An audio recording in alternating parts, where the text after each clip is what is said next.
que envolvem limites laterais. Dada a função f de x igual a 3x menos 2, se o x for menor que 1, 5 se o x for igual a 1 e 3 menos 2x se o x for maior que 1, calcular o limite dessa função quando x tende a 1 pela esquerda, o limite dessa função quando x tende a 1 pela direita e o limite da função f de x. Lembre-se, a definição de limite ela é uma definição que envolve aproximações. Na realidade, o que nós temos é o seguinte: se você tem uma função f de x,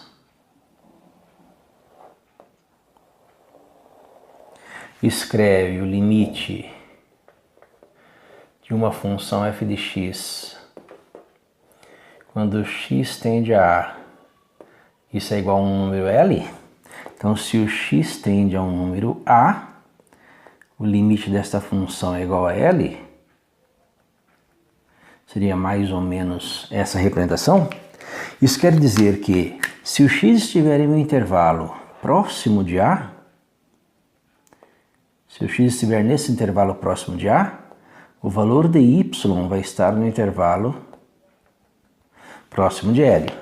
Se você diminuir o intervalo em torno de A, você diminui o intervalo em torno de L. Não necessariamente x igual a A, mas x próximo de A.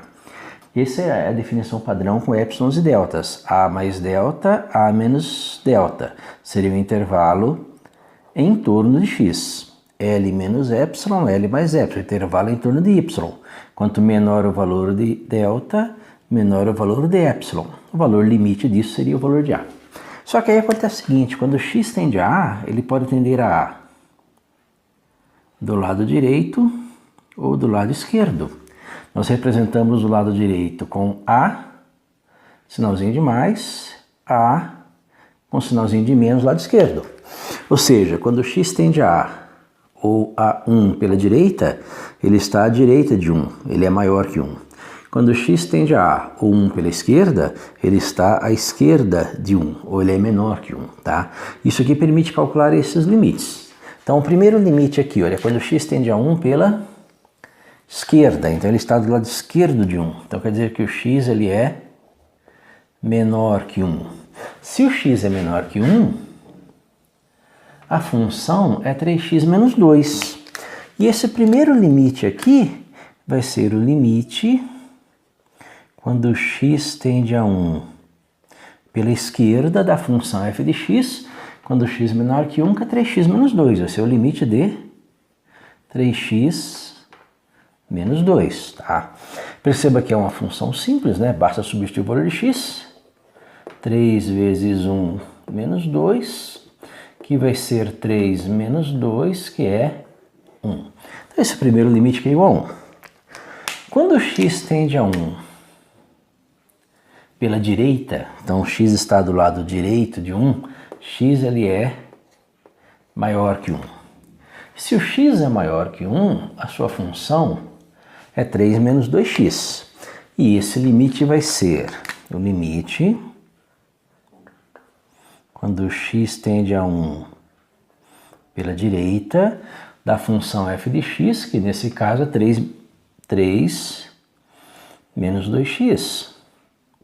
Que também é uma funçãozinha simples, né? Basta substituir o valor de x, que vai ser 3 menos 2, que é igual a 1. Então, o segundo limite também é 1.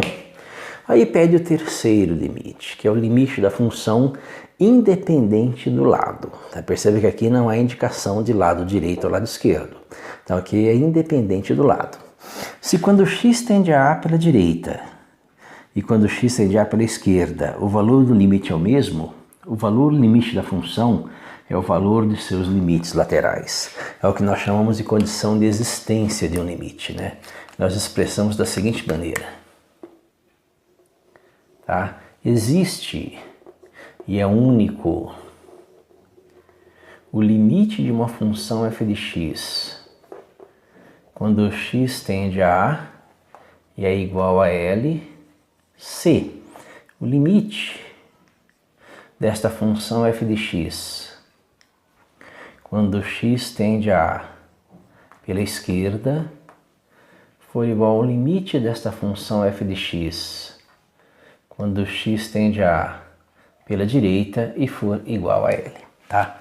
Então esse limite que ele é calculado a partir desses outros dois. Independente do lado, se este limite for igual a este, nós temos o limite da função. Então, como o primeiro limite pela esquerda foi 1, o segundo limite pela direita também foi 1, então nós podemos, a partir daqui, escrever que o limite da função f de x, quando x tende a 1, independente se é o lado direito ou o lado esquerdo, independente do lado, esse limite vai ser igual a 1. Tá? Essa seria a condição de existência do limite de uma função.